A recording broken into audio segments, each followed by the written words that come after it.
الحمد لله رب العالمين والعاقبة للمتقين والصلاة والسلام على سيد الأنبياء والمرسلين سيدنا وحبيبنا وقدوتنا محمد بن عبد الله وعلى آله وصحبه أجمعين أما بعد.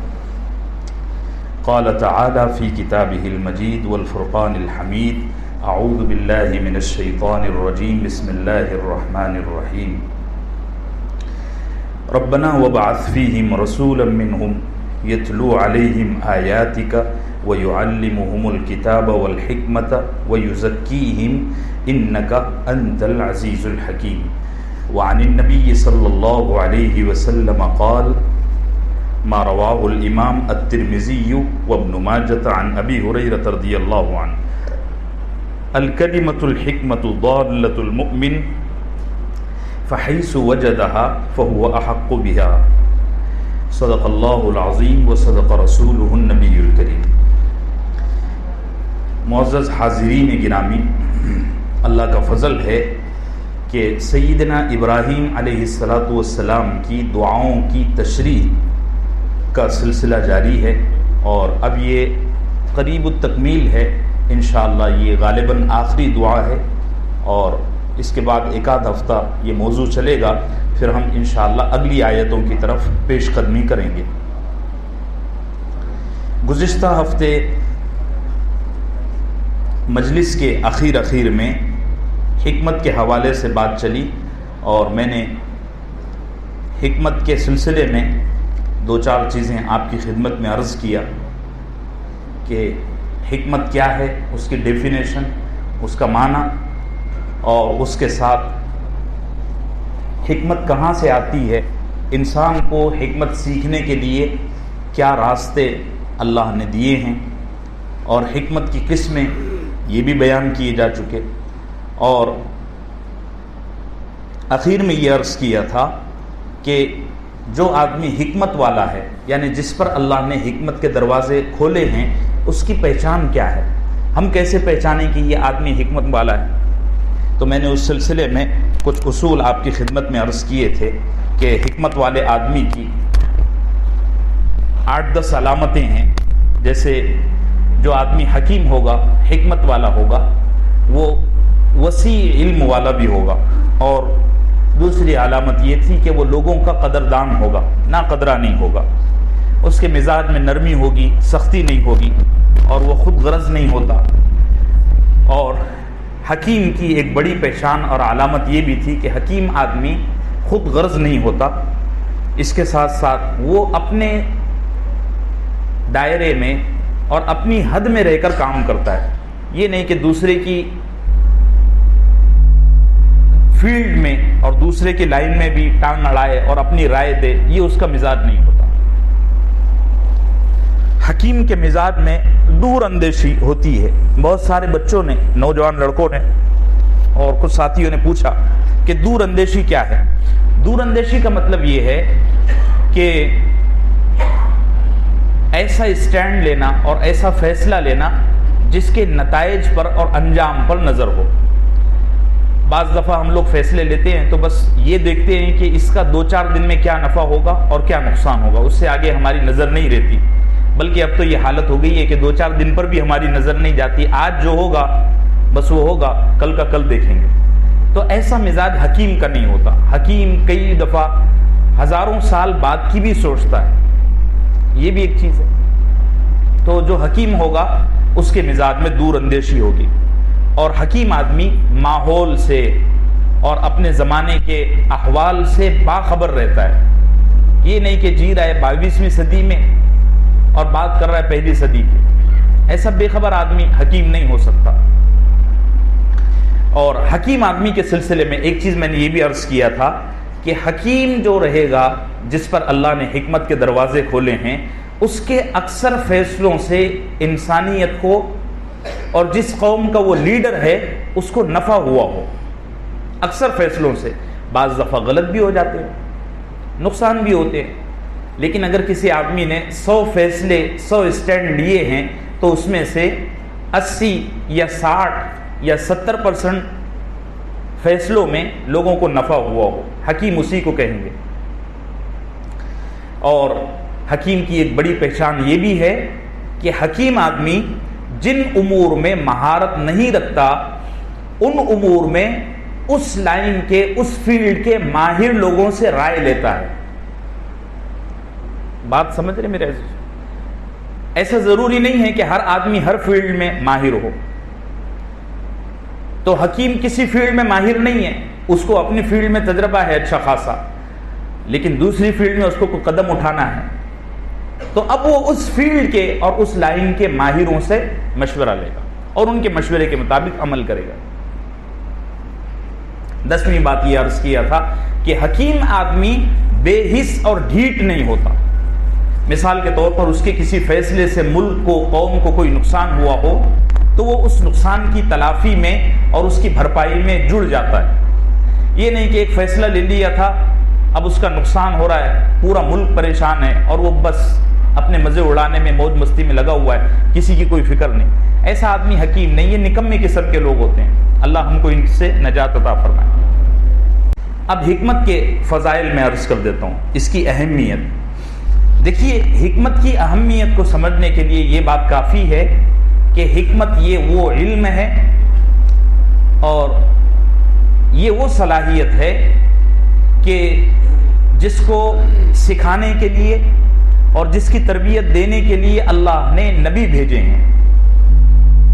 جس کام کے لیے اللہ بندے کو بھیجے اور ایک سلسلہ چلائے, اس کی اہمیت کا اندازہ لگانے کے لیے یہی بات کافی ہے. چنانچہ جتنے انبیاء علیہم الصلاۃ والسلام آئے, خاص طور سے ہمارے نبی صلی اللہ علیہ وسلم, ان نبیوں کی محنت کا میدان یہ بھی ہوتا تھا کہ وہ اپنی امتوں کو حکمت کی تعلیم دیا کرتے تھے. تو حکمت کا امپورٹنس اور حکمت کی اہمیت کا اندازہ اس سے بھی ہوتا ہے. دوسری چیز, قرآن کریم میں کئی جگہ حکمت کی فضیلت بیان کی گئی ہے. کوئی 13-14 جگہوں پر حکمت کے فضائل ہیں. میں ساری چیزیں اگر بیان کرنا شروع کروں گا تو اس میں وقت نکل جائے گا. ایک آیت جو عام طور سے کوٹ کی جاتی ہے, نقل کی جاتی ہے, یہاں اسی کو میں ذکر کر دیتا ہوں. اللہ نے فرمایا یؤتی الحکمت من یشاء ومن یؤت الحکمت فقد اوتی خیرا کثیرا. اللہ فرماتے ہیں جس شخص کو حکمت دے دی گئی اس کو خیر کثیر یعنی دنیا کا اکثر خیر مل گیا. اللہ ہم سب کو حکمت عطا فرمائے. اور اللہ کے نبی صلی اللہ علیہ وسلم کی ایک حدیث مبارکہ ہے, خطیب بغدادی نے اور امام دیلمی رحمہم اللہ نے ان کو نقل کیا ہے. یہ روایت اگرچہ کہ سند کے اعتبار سے کچھ متکلم فی ہے, اس میں ضعف بھی ہے, لیکن فضائل کے معاملے میں یہ روایت چل جائے گی. اللہ کے نبی صلی اللہ علیہ وسلم نے فرمایا کاد الحکیم ان یکون نبیا.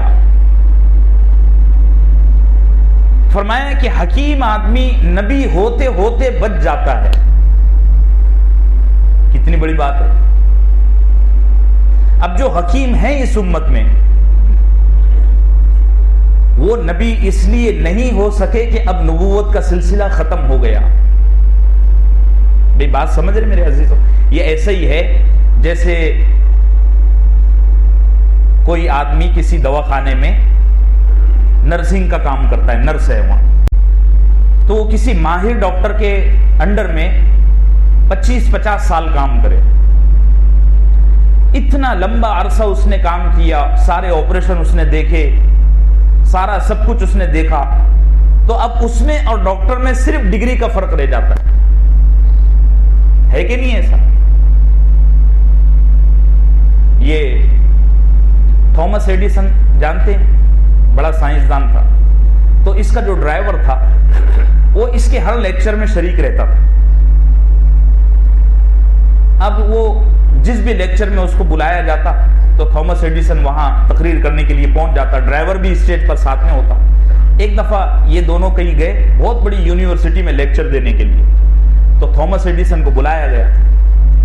اس زمانے میں فوٹو ووٹو ہوتے نہیں تھے, لوگ پہچانتے نہیں تھے.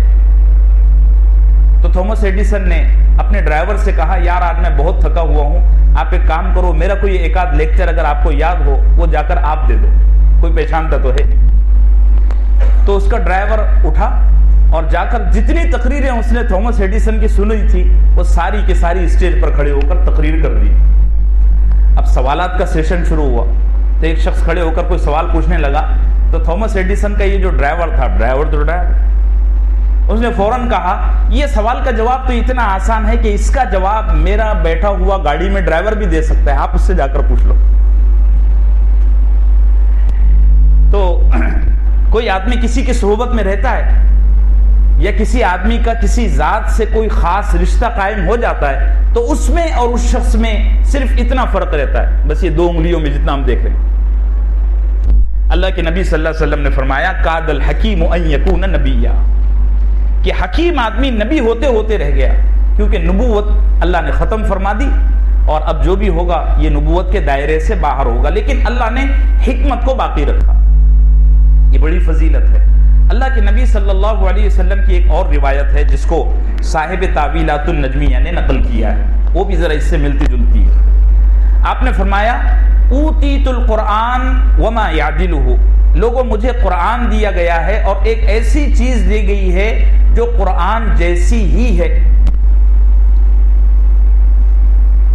اب محدثین نے اس پر بڑا کلام کیا ہے، لیکن اکثر کی رائے اور اکثر کی تشریح یہ ہے کہ جو چیز اللہ کے نبی صلی اللہ علیہ وسلم کو قرآن کے بعد سب سے عظیم دی گئی وہ تھی حکمت. میرے عزیزو بات سمجھ رہے ہیں؟ اور حکمت کی عظمت کے لیے یہ بات بھی ذرا بیان کرنا ضروری ہے، اس کو سمجھنا پڑے گا کہ اللہ نے حکمت میں اور نبوت میں سملرٹی رکھی ہے، یکسانیت بہت ساری چیزوں میں. مثال کے طور پر نبوت کمائی نہیں جاتی، یہ اللہ کے انتخاب سے اللہ عطا فرماتے ہیں. جتنے نبی دنیا میں آئے ان میں سے کوئی بھی نبی اپنے کمال یا اپنی محنت کی وجہ سے نبی نہیں بنا، کہ کسی آدمی نے اللہ کی بہت عبادت کر لی ہو یا اللہ کے راستے میں بہت قربانیاں دے دی ہو تو اللہ نے اس کو نبوت عطا کر دی. ایسا نہیں. نبوت یہ صرف اور صرف اللہ کا سلیکشن ہے، انتخاب ہے. تو جیسے نبوت کسبی نہیں ہے، کمائی نہیں جا سکتی، ایسے ہی حکمت بھی ہے کہ حکمت کسبی چیز نہیں ہے، گاڈ گفٹڈ ہے. اللہ جس کو چاہتا ہے اس کے دل پر حکمت کے دروازے کھول دیتا ہے. ایک سملرٹی. دوسری چیز، جس طرح اللہ نبوت کے لیے بندوں کو منتخب اور سلیکٹ کرتا ہے، ایسے ہی حکمت کے لیے اللہ بندوں کو منتخب کرتا ہے. یہ دوسری چیز. تیسری چیز یہ ہے، اور یہ جملہ اصل میں حضرت سیدنا عیسیٰ علیہ السلام کا ہے. عیسیٰ علیہ السلام فرمایا کرتے تھے کہ جیسے بیج زمین میں بونے کے بعد پھل اگاتا ہے، ایسے ہی اللہ اپنی معرفت کا نور حکمت کی شکل میں ایمان والے کے دل میں بوتے ہیں. پھر حضرت عیسیٰ علیہ السلام فرمایا کرتے تھے کہ جیسے نبوت یہ اللہ کی عطا ہے، اللہ کی دین ہے، اللہ کا انتخاب ہے، ایسے ہی حکمت بھی صرف اور صرف اللہ کا انتخاب ہے. ایک اور بھی بات علماء نے لکھی ہے کہ حکمت سراسر خیر ہے، جیسے نبوت سراسر خیر ہے. دنیا کی ہر چیز میں 2 پہلو رہتے ہیں، ایک نگیٹو ایک پوزیٹو. ہر چیز کو، کسی بھی چیز کو آپ لے لو، اللہ نے اس میں 2 پہلو رکھے ہیں، ایک خیر اور ایک شر. کہتے ہیں نا ہر سکے کے 2 رخ ہوتے ہیں. 24 گھنٹوں میں اللہ نے رات بھی رکھی ہے اور دن بھی رکھا ہے. کائنات میں کوئی چیز ایسی نہیں ہے جس کا صرف ایک رخ ہو، لیکن اللہ نے نبوت کو سراسر خیر بنایا، اسی طرح اللہ نے حکمت کو سراسر خیر بنایا. یہ چیز سراسر خیر ہے. جس کو یہ عطا ہو گئی بس وہ خیر پر چل پڑا. اللہ ہم سب کو نصیب فرمائے. سفیان ابن عیینہ رحمۃ اللہ علیہ ایک بہت بڑے محدث ہیں اور سلف صالحین میں ان کا بہت بڑا نام ہے. وہ فرماتے ہیں کہ انسان کو آخرت میں سب سے زیادہ اللہ کی رحمت کی ضرورت پڑے گی، سب سے زیادہ. ہم سب کا عقیدہ بھی ہے. صحیح بخاری میں ہے، اللہ کے نبی صلی اللہ علیہ وسلم سے پوچھا گیا کہ قیامت کے دن سب سے زیادہ بخشش کس عمل کی وجہ سے ہوگی؟ اللہ کے نبی نے فرمایا نہیں، عمل کی وجہ سے نہیں، اللہ کے فضل سے ہوگی. تو صحابہ نے پوچھا یا رسول اللہ کیا آپ کے بھی اعمال کی وجہ سے آپ کو کوئی مقام نہیں ملے گا؟ تو فرمایا نہیں، مجھے بھی جو کچھ ملے گا وہ صرف اور صرف اللہ کے فضل سے ملے گا۔ تو آخرت میں انسان کو سب سے زیادہ ضرورت کس چیز کی؟ رحمت کی، بخشش کی۔ جس طرح آخرت میں سب سے زیادہ رحمت کی اور بخشش کی ضرورت ہے، ایسے ہی سفیان ابن عیینہ فرماتے ہیں اس دنیا میں کسی بھی طرح کی کامیابی، کامرانی، سربلندی کو پانے کے لیے سب سے زیادہ ضرورت ہے حکمت کی۔ اللہ ہم سب کو نصیب فرمائے۔ اور مالک ابن دینار رحمت اللہ علیہ کا ایک بڑا پیارا جملہ ہے، اس کو نقل کیے بغیر آگے بڑھنا تو بات ہی ادھوری رہ جائے گی۔ وہ فرماتے ہیں کہ کسی بھی انسان کی شرافت میں، کسی بھی انسان کے کمال میں حکمت ایک ایسا گن ہے کہ کسی بھی کمال میں اضافہ کر دیتی ہے۔ دیکھو ایک چیز ہمیشہ ذہن میں رکھو، بعض دفعہ یہ ہوتا ہے کہ ایک ہی گلی میں 2 ڈاکٹر ہیں یا ایک ہی گلی میں 2 کرانے کی دکانیں ہیں، لیکن ایک دکان بڑی چلتی ہے، بڑا کاروبار ہوتا ہے، ایک ڈاکٹر کا دواخانہ بڑا چلتا ہے، بڑا کاروبار ہوتا ہے۔ اس کے پڑوس میں ایک دوسری دکان والا ہے جس کا کوئی کاروبار نہیں ہوتا، وہ چڑچڑ ہو جاتا ہے، پریشان ہو جاتا ہے۔ تو ایسی صورت میں آدمی کو اپنا جائزہ لینا چاہیے کہ وہ کیا چیز ہے جس کی وجہ سے میں پیچھے رہ گیا۔ علماء نے یہاں لکھا ہے کہ ایسے موقع پر سب سے زیادہ کمی اس بات کی ہوتی ہے کہ آدمی میں حکمت کا فقدان رہتا ہے، حکمت ہی نہیں ہے۔ مالک ابن دینار فرماتے ہیں الحکمت تزید الشرف شرفا، کہ حکمت ایک ایسی صفت ہے کہ ہر شرافت میں یہ اضافہ کرتی ہے، ہر کمال کو بلندی تک لے جاتی ہے۔ ایک بہت بڑے محدث ہیں اور ان کی شان یہ رہی ہے کہ یہ ہمیشہ بادشاہوں کے مشیر صلاح کار رہے ہیں۔ ابو حازم ان کا لقب ہے، کنیت ہے۔ تو ان کے بارے میں آتا ہے کہ ایک دفعہ ان کو سلیمان ابن عبد الملک نے پوچھا کہ دنیا میں سب سے بڑا عقل مند کون ہے؟ دنیا میں سب سے بڑا عقل مند کون ہے؟ انہوں نے فرمایا دنیا میں سب سے بڑا عقل مند وہ ہے جو حکمت کو سیکھے اور جو حکمت سیکھا وہ دوسروں کو سکھائے۔ اللہ کے نبی صلی اللہ علیہ وسلم کا یہ معمول تھا اور یہ طریقہ کار تھا کہ آپ صلی اللہ علیہ وسلم جب کسی سے خوش ہوتے تو اس کو دعائیں دیتے۔ اکثر اللہ کے نبی صلی اللہ علیہ وسلم دعا دیتے کہ اللہ تجھے قرآن کا علم عطا کرے، قرآن کا علم عطا کرے۔ صحیح بخاری میں ایک حدیث ہے کہ ایک دفعہ حضرت سیدنا عبداللہ ابن عباس رضی اللہ عنہما نے بہت دل خوش کر دیا، کوئی خدمت کی، تو اللہ کے نبی صلی اللہ علیہ وسلم نے حضرت سیدنا عبداللہ ابن عباس رضی اللہ عنہ کو گود میں لیا، گلے سے لگا، بڑی دیر تک لگا کر رکھا، اور پھر فرمایا اللہم علمہ الحکمت، اے اللہ اس بچے کو حکمت کا علم عطا فرما۔ معلوم ہوا کہ حکمت کوئی بہت بڑی قیمتی چیز ہے، تبھی تو اللہ کے نبی صلی اللہ علیہ وسلم اس کی دعا دے رہے ہیں۔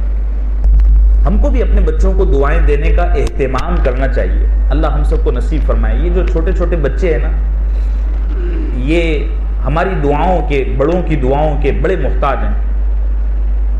اب یہ رواج ختم ہی ہو گیا۔ میں کئی دفعہ سوچتا ہوں کہ اس موضوع پر کچھ بات کروں۔ ایک ہوتا ہے دعا کرنا، ایک ہوتا ہے دعا لینا، اور ایک ہوتا ہے دعا دینا۔ دعا ویسے تو سراسر خیر ہی خیر ہے۔ بعض دفعہ یہ ہوتا ہے کہ آدمی خود اپنے لیے مانگتا ہے تو اللہ اس کو اس کے مانگنے پر نہیں دیتے، کسی دوسرے کی دعا کی وجہ سے دیتے ہیں۔ جیسے مولانا طارق جمیل صاحب اپنے بیانات میں اکثر فرماتے ہیں کہ پتہ نہیں مجھے کس کی دعا لگ گئی، کہتے ہیں کہ بعض دفعہ دعا لگ جاتی ہے۔ اور ایک ہے دعا دینا، ایک ہے دعا مانگنا، ایک ہے دعا لینا، اور ایک ہے دعا دینا۔ دعا دینے کا رواج تقریباً ہمارے معاشرے سے زیرو ہو گیا ہے، تقریباً۔ بہت بڑے دیندار قسم کے جو لوگ ہوں گے نا، ان میں رواج ہے۔ صورتحال یہ ہو گئی کہ اب تو ہمارے یہاں کوئی کسی کے ساتھ اچھا سلوک بھی کرتا ہے نا، تو ہم اس کو جزاک اللہ کہنے کا بھی رواج ختم ہو گیا۔ لے دے کر ہم تھینک یو کہہ کے آگے بڑھ جاتے ہیں، بہت غلط چیز ہے۔ اللہ کے نبی صلی اللہ علیہ وسلم سے پوچھا گیا کہ کسی نے ہم پر احسان کیا تو اس کا کیا بدلہ ہے؟ آپ نے فرمایا هل جزاء الاحسان الا الاحسان فبأي آلاء ربكما تكذبان۔ احسان کا بدلہ یہ ہے کہ احسان کیا جائے۔ پھر آپ خاموش رہے۔ تھوڑی دیر کے بعد اس آدمی نے پھر پوچھا کہ یا رسول اللہ میری ایسی حیثیت نہیں ہے کہ مجھ پر کسی نے کوئی احسان کیا تو میں اس کا بدلہ دوں، میں تو خود اس کے احسان تلے دباؤ، میں کیا بدلہ دوں گا؟ اللہ کے نبی صلی اللہ علیہ وسلم نے فرمایا تو اس کو یہ کہہ دیا کر جزاک اللہ خیرن کثیرا، یا صرف جزاک اللہ، دونوں روایتیں۔ اس جملے کی وجہ سے اللہ اس کو ایسی نوازشات پہنچا دیں گے کہ وہ تجھ پر کیے ہوئے احسان کو بھول جائے گا۔ ہمارے یہاں یہ رواج ختم ہو گئے، عرب معاشرے میں یہ چیز باقی ہے۔ آپ کبھی عرب ملکوں میں جانا ہو تو آپ کسی عرب کے ساتھ کوئی اچھا سلوک کر کے دیکھو، وہ 20 دعائیں آپ کو دے گا، بارک اللہ فی مالکا وفی اولادکا وفی ذریاتکا وفی ازواجکا، یہ بھی کہتا ہے۔ ہمارے ایک استاد سے ابھی ناندیڑ میں ہوتے ہیں، بڑا مدرسہ چلاتے ہیں، تو ان کی 2-3 شادیاں ہو گئی اور ان کا عرب لوگوں سے بہت تعلق تھا۔ تو جو ہمارے دوسرے استاد تھے وہ ابھی تھائی لینڈ میں ہوتے ہیں، وہ ان سے کہتے تھے مولانا آپ عربوں سے بہت تعلق میں تھے نا، کسی عرب کی دعا لگ گئی آپ کو۔ یہ رواج ہمارے یہاں سے ختم ہو گیا دعائیں دینے کا۔ کسی نے آپ کے ساتھ کوئی تھوڑا سا بھی اچھا سلوک کیا نا، اس کو بڑھ کر دعائیں دو، خوب دعائیں دو۔ اچھا، سب سے بڑی بات یہ ہے، آپ نے سنا بھی ہوگا، شاید میں نے بھی کبھی یہ بات کہی ہو کہ اللہ کے نبی صلی اللہ علیہ وسلم نے فرمایا جب کوئی آدمی کسی کے لیے دعا کرتا ہے تو سامنے بیٹھا ہوا فرشتہ کہتا ہے وَلَكَ مِثْلُهُ وَلَكَ مِثْلُهُ، کہ تجھے بھی اس جیسا ملے، تجھے بھی اس جیسا ملے، تجھے بھی اس جیسا ملے۔ دعائیں دو، کریں گے بھی انشاءاللہ اہتمام۔ میں یہ عرض کر رہا تھا کہ اللہ کے نبی صلی اللہ علیہ وسلم جب کسی سے خوش ہو جاتے تو اس کو حکمت کی تعلیم کی دعا دیتے۔ اور ارسطو ایک بہت بڑا فلسفی ہے، بہت بڑا حکیم ہے، تاریخ میں اس کا اپنا ایک نام ہے، اس کا بھی قول ہے بڑا پیارا۔ وہ کہتا ہے کہ ہر علم اور ہر فن کی نافعیت حکمت پر موقوف ہے۔ کوئی بھی آدمی کسی بھی فن اور کسی بھی علم سے نفع اس وقت تک نہیں اٹھا سکتا جب تک اس کے پاس حکمت نہ ہو۔ وہ کہتے ہیں نا ڈرائیوری صرف گاڑی سیکھ لینے کا نام نہیں ہے، ورنہ تو میں بھی ڈرائیور ہوں۔ ڈرائیوری کا کمال یہ ہے کہ اس کو راستوں کا پتہ ہو، شارٹ کٹ، اس کو چور راستوں کا پتہ ہو، اور اس کو راستے پر گاڑی چلانے کا طریقہ بھی معلوم ہو کہ کہاں کتنی اسپیڈ، کہاں بریک، کہاں کیا، کہاں کیسا سسٹم۔ یہ سب ساری چیزیں مل کر ڈرائیوری بنتی ہے، صرف گاڑی چلا لینے کا نام ڈرائیوری نہیں ہے۔ ایسے ہی چند کتابیں پڑھ کر کوئی آدمی نافع اور نفع بخش نہیں بن سکتا، وہ خود اپنے علم سے نفع نہیں اٹھا سکتا۔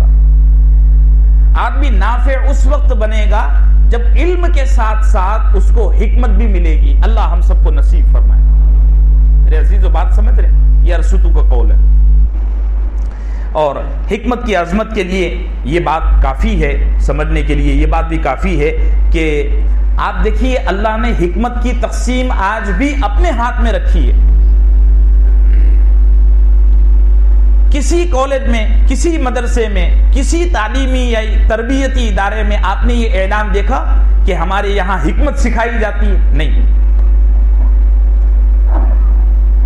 اللہ نے آج بھی حکمت کا دائرہ اپنے اختیار میں رکھا ہوا ہے۔ کوئی ادارہ آپ کو یہ ڈگری دے نہیں سکتا، اس کی تقسیم براہ راست اللہ نے آج بھی اپنے قبضے میں رکھی ہوئی ہے۔ جو چیز بہت زیادہ قیمتی رہتی ہے نا تو مالک خود اپنے ہاتھ سے اس کو بانٹتا ہے کہ نہیں بھئی ایسا؟ ارے بھی بولو۔ اللہ نے حکمت بے انتہا، محدثین نے حکمت کی مثال کالے سونے سے دی ہے۔ کالا سونا بڑا نایاب ہوتا ہے، لاکھوں ٹن یہ سونا نکلتا ہے یلو کلر کا، تو چند گرام اور چند کلو کالا سونا نکلتا ہے اور وہ بے انتہا قیمتی رہتا ہے۔ تو علماء نے حکمت کی مثال کالے سونے سے دی ہے، بلیک گولڈ۔ اسی لیے کہتے ہیں کہ حکمت کی تقسیم آج بھی اللہ نے اپنے اختیار میں اور اپنے قابو میں رکھی ہے، چونکہ اس کی عظمت بہت زیادہ ہے۔ اب آئیے یہ چیز بھی سمجھ لیجئے کہ ان سب باتوں پر اور اس کے علاوہ اور بھی باتوں پر غور کرنے سے یہ معلوم ہوتا ہے کہ حکمت وہ سواری ہے جس پر سوار ہوئے بغیر کوئی بھی علم اور فن والا اپنی منزل تک نہیں پہنچ سکتا۔ حکمت وہ سواری ہے جس پر سوار ہوئے بغیر کوئی بھی علم والا، کوئی بھی فن والا اپنی منزل تک نہیں پہنچ سکتا۔ اور میں نے مجلس کے آخر میں گزشتہ ہفتے بھی یہ چیز نقل کی تھی، آج ایک اور چیز اس کے اضافے کے ساتھ عرض کر دیتا ہوں۔ ہمارے ملک کے وزیر اعظم ماشاءاللہ یہ حدیث پڑھتے ہیں، اور وہ ایک دو چیزیں تھوڑی مس بھی کر جاتے ہیں۔ ترمذی کی اور ابن ماجہ کی حدیث ہے، اللہ کے نبی صلی اللہ علیہ وسلم نے فرمایا الحکمت ضالۃ المؤمن حیث وجدها فهو احق بها۔ یہ روایت الگ الگ الفاظ سے کتابوں میں موجود ہے، حدیث کی کتابوں میں۔ اللہ کے نبی صلی اللہ علیہ وسلم نے فرمایا حکمت ایمان والے کا گم شدہ سرمایہ ہے۔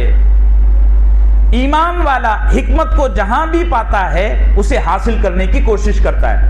ہمارے جو وزیر اعظم ہے اس کے ترجمے میں تھوڑی غلطی کر جاتے ہیں، وہ حکمت کا ترجمہ گیان سے کرتے ہیں۔ میرا خیال ہے گیان کا معنی ہوتا ہے علم یا معلومات، حکمت اس سے الگ چیز ہے۔ یہ میں اس لیے عرض کر رہا ہوں کہ ان کا دیکھا دیکھی ہمارے نوجوان بچے بھی اور اچھے اچھے ساتھی بھی وہی ترجمہ لے کر چلے۔ گیان الگ چیز ہے، گیان بولو علم کو کہتے ہیں، یا معلومات کو، انفارمیشن کو گیان کہتے ہیں، علم کو کہتے ہیں گیان۔ وہ کہتے ہیں گیان مسلمانوں کی اور انسانیت کی گمشدہ چیز ہے، سرمایہ ہے، لیکن گیان اس کا ترجمہ نہیں بیٹھتا۔ حکمت تو بہت الگ چیز ہے، علم سے اوپر یہ چیز ہے۔ اللہ ہم سب کو نصیب فرمائے۔ چلیے اب حکمت کے سلسلے میں چند اہم باتیں ذرا نوٹ کیجئے، یہ ذرا اہم ہے، اس کو غور سے سنیے، سمجھنا پڑے گا۔ اللہم صلی علی محمد کلما ذکرہ الذاکرون وکلما غفل عن ذکرہ الغافلون۔ دیکھیے وہ حکمت نہیں ہے جو شریعت کے خلاف ہو۔ کوئی آدمی غلط کام کرے اور اپنے غلطی کی بنیاد یہ بتائے کہ جی اس معاملے میں حکمت کا تقاضا یہی ہے، نہیں۔ اسی لیے اس آیت کی تفسیر میں تمام علماء کا کہنا ہے اور تمام مفسرین کا اس بات پر اتفاق ہے کہ حکمت وہی حکمت ہے جس کو شریعت صحیح قرار دے دے۔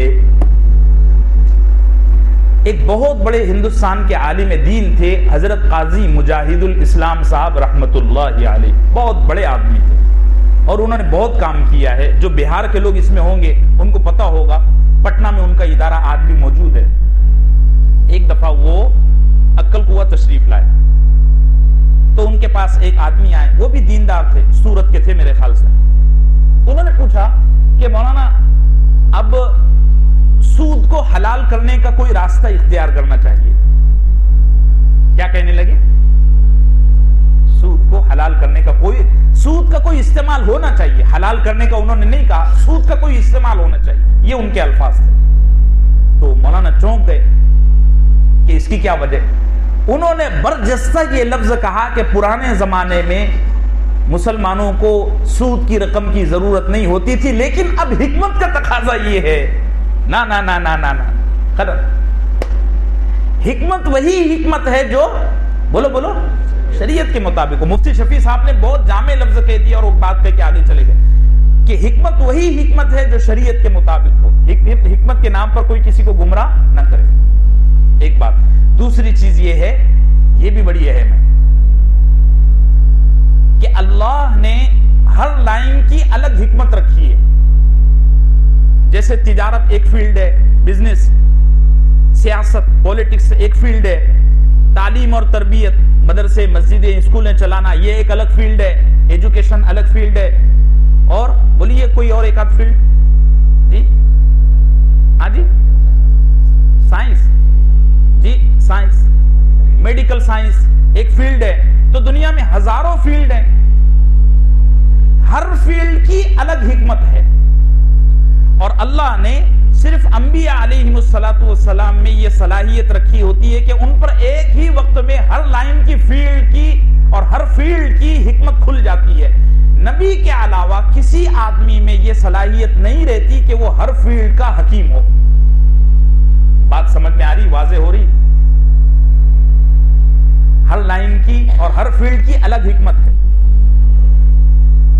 یہاں تک کہ آپ نے دیکھا ہوگا اگر آپ کے بدن کی کوئی ہڈی فریکچر ہو جائے نا تو یہ انگلش ڈاکٹر کیا کہتے ہیں کہ اب اس کو ویسا کا ویسا ہی رہنے دو اور اس پر پلسٹر لگا دو. ٹھیک ہے, اس کو ہاتھ مت لگاؤ, اس کی مالش مت کرو. انگلش لائن کی فیلڈ کی حکمت یہی ہے کہ اس کی مالش مت کرو. اور یہ جو حکیم ہوتے ہیں ہمارے, یہ حکیم کہتے ہیں جی اس کو خوب رگڑا لگاؤ. ان کی حکمت الگ ہے, ان کی حکمت الگ ہے. ہر لائن کی حکمت الگ ہے. اللہ نے صرف انبیاء علیہم السلام میں یہ قوت رکھی ہوتی ہے کہ وہ ہر لائن میں اور ہر فیلڈ میں کمال کی حکمت رکھتے ہیں, کیونکہ نبی جو ہوتا ہے نا, نبی وہ انسانیت کو ہر معاشرے میں رہنمائی عطا کرنے کے لیے آتا ہے, تو نبی میں صلاحیت رہتی. اس کے علاوہ عام آدمی میں ایک لائن کی تو حکمت رہتی ہے, دوسرے لائن میں زیرو رہتا ہے.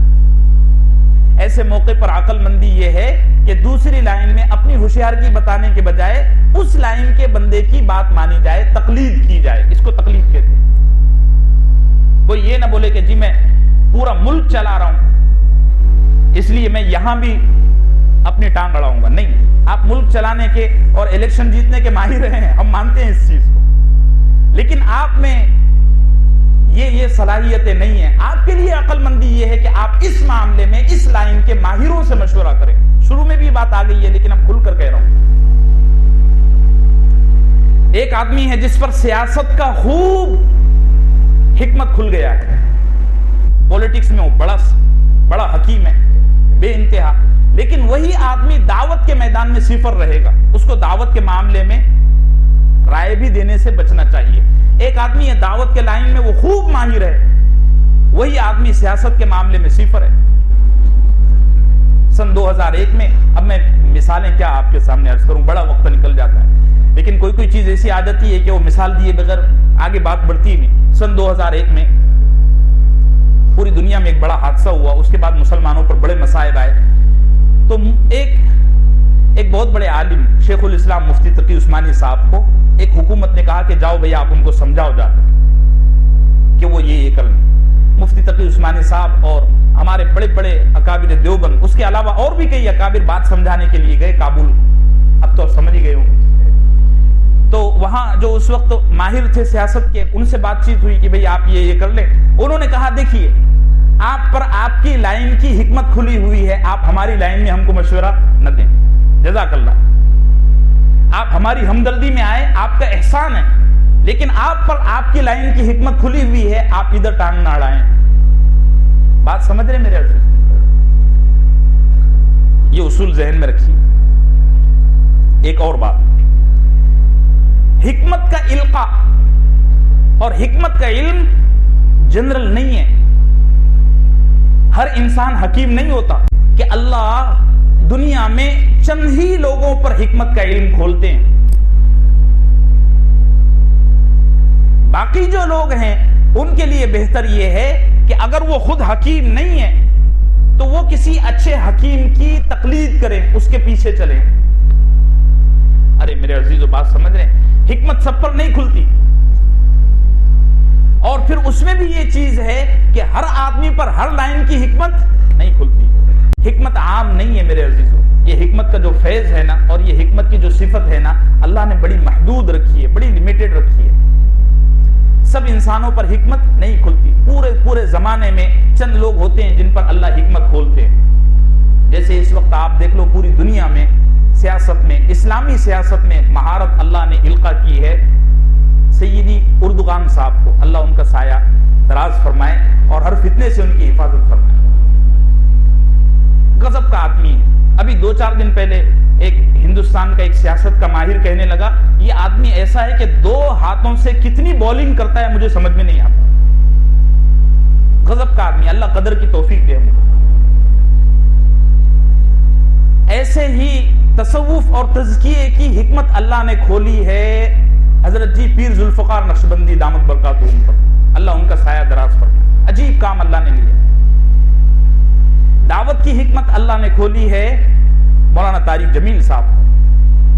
دیکھ لو نا کیسے کیسوں کے پاس جاتے ہیں کہ جن کو دیکھ کر گھبراہٹ ہوتی ہے، مولانا ان کے پاس رات رات بھر گزار دیتے ہیں، اور عظیم کام اللہ نے لیا ہے۔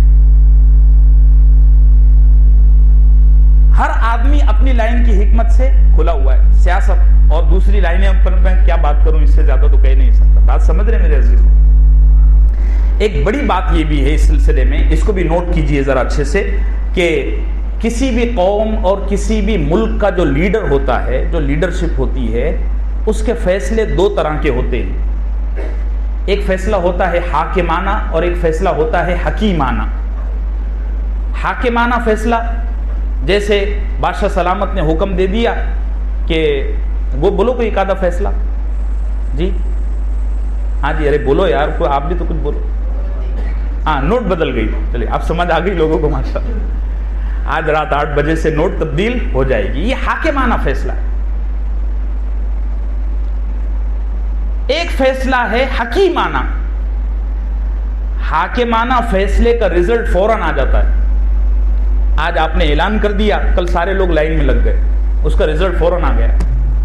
اصل رزلٹ تو آیا کہ نہیں آیا وہ اللہ بہتر جانتا ہے، لیکن حکیمانہ فیصلے کا رزلٹ آنے میں کبھی کبھار صدیاں گزر جاتی ہیں، یہ چیز یاد رکھیے۔ اور بعض دفعہ حکیمانہ فیصلہ بڑا تکلیف دہ ہوتا ہے۔ اس کی میں آپ کو سیرت سے مثال دوں۔ اللہ کے نبی صلی اللہ علیہ وسلم نے صلح حدیبیہ کے موقع پر مشرکین مکہ سے ایک ایگریمنٹ سائن کیا۔ جب ایگریمنٹ سائن کیا تو آپ کو پتہ ہی ہوگا کہ حضرت سیدنا عمر بن خطاب رضی اللہ عنہ سامنے آئے اور آ کر کہنے لگی، یا رسول اللہ، آپ اللہ کے سچے نبی ہیں اور ایسے ایگریمنٹ پر آپ سائن کر رہے ہیں۔ اللہ کے نبی خاموش رہے، کچھ نہیں کہا۔ اور تمام صحابہ، یہاں تک کہ سیدنا صدیق اکبر جو نبی صلی اللہ علیہ وسلم کا سایہ تھے، وہ بھی ناگواری میں یہاں تک پہنچ گئے کہ اپنے کمرے سے باہر، اپنے خیمے سے باہر نہیں نکلے۔ وہ تو ام سلمہ رضی اللہ عنہا تھی، انہوں نے اللہ کے نبی صلی اللہ علیہ وسلم کو تسلی دی۔ اللہ کے نبی صلی اللہ علیہ وسلم نے اپنا سر منڈایا، پھر ان کا دیکھا دیکھی اور صحابہ بھی اٹھے۔ یہ فیصلہ حکیمانہ تھا۔ اس کی ایک شک میں آپ کو بتاتا ہوں اس فیصلے کی۔ اللہ کے نبی صلی اللہ علیہ وسلم نے مشرکین مکہ سے جو ایگریمنٹ کیا، اس میں ایک شک ایسی تھی جس نے سارے صحابہ کو ہلا کر رکھ دیا۔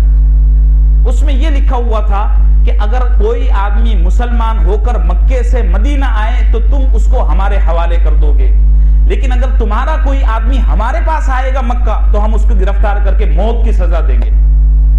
اب یہ کتنا ظالمانہ ہے بظاہر، اور اللہ کے نبی صلی اللہ علیہ وسلم نے اس پر سائن کیا۔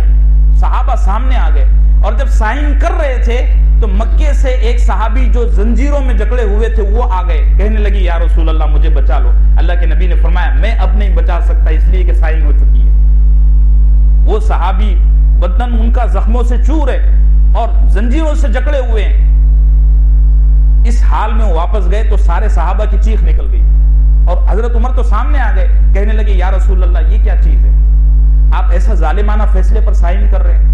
لیکن اللہ کے نبی صلی اللہ علیہ وسلم کا یہ فیصلہ حکیمانہ تھا، حاکمانہ نہیں تھا۔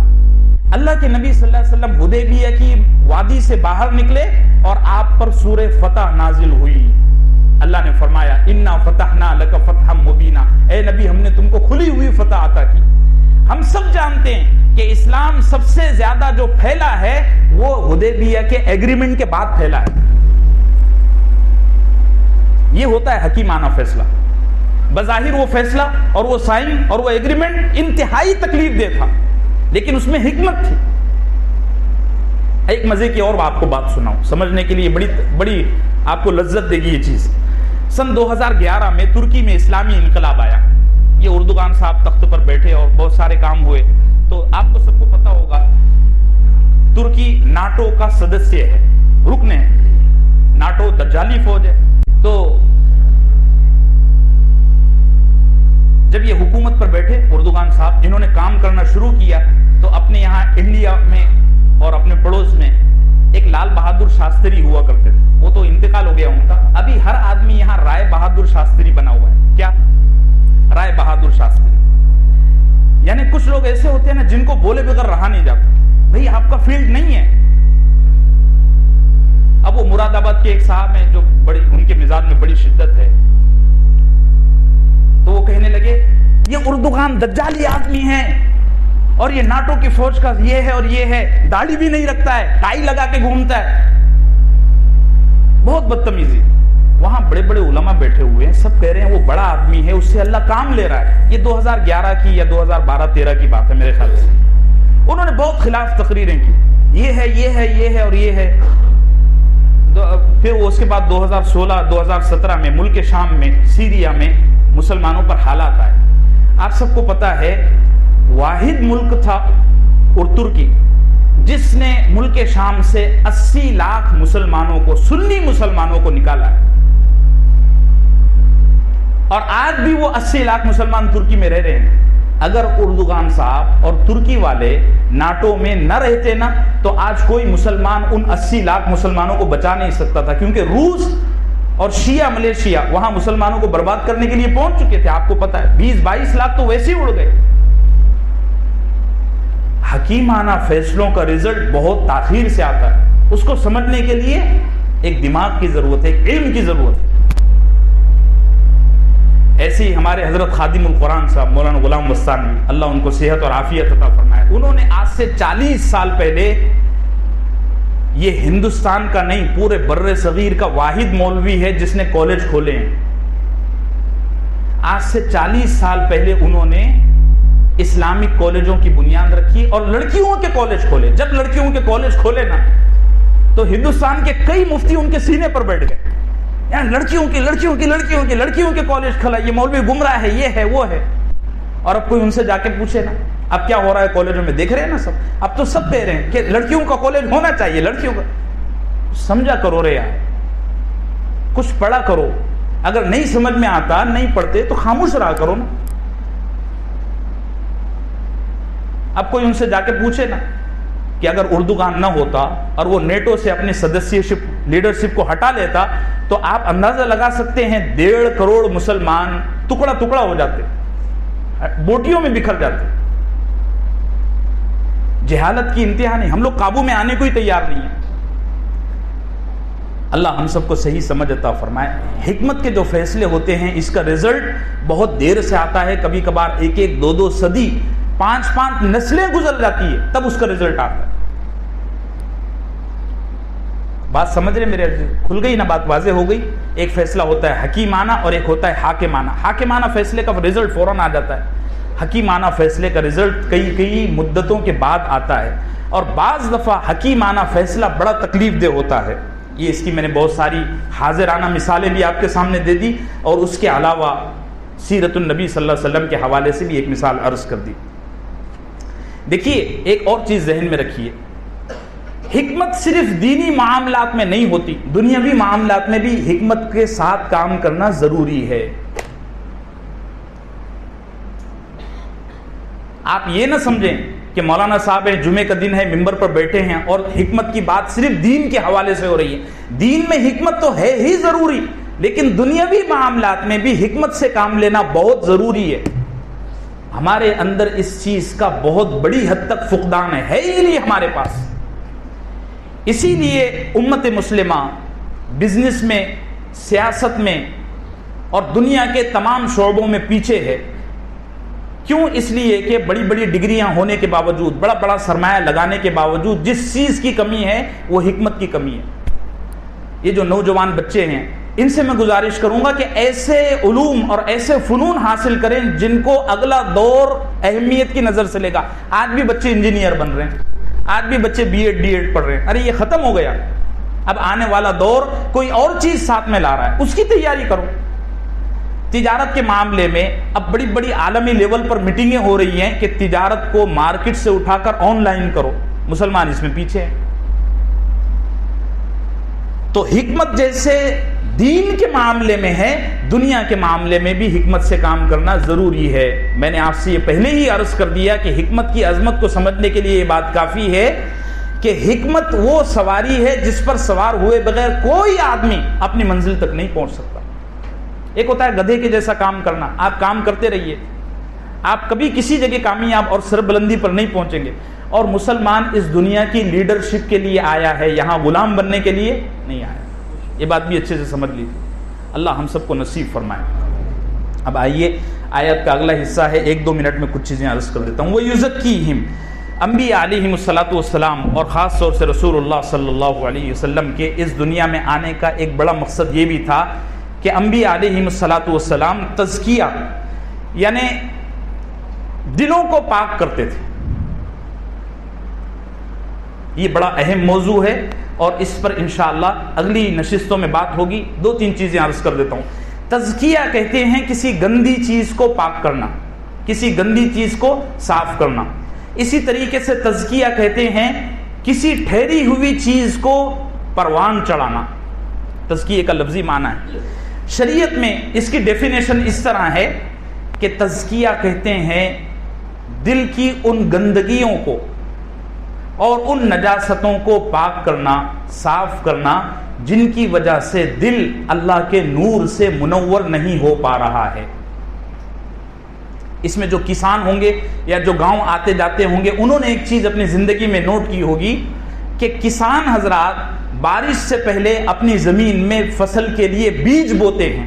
جب بارش ہوتی ہے تو زمین سے کونپل اگتی ہے، اس کے آزو بازو آپ نے دیکھا ہوگا گھاس، کاٹی دار جھاڑ اور بہت ساری گندگیاں خود بخود پنپنا شروع ہو جاتی ہے.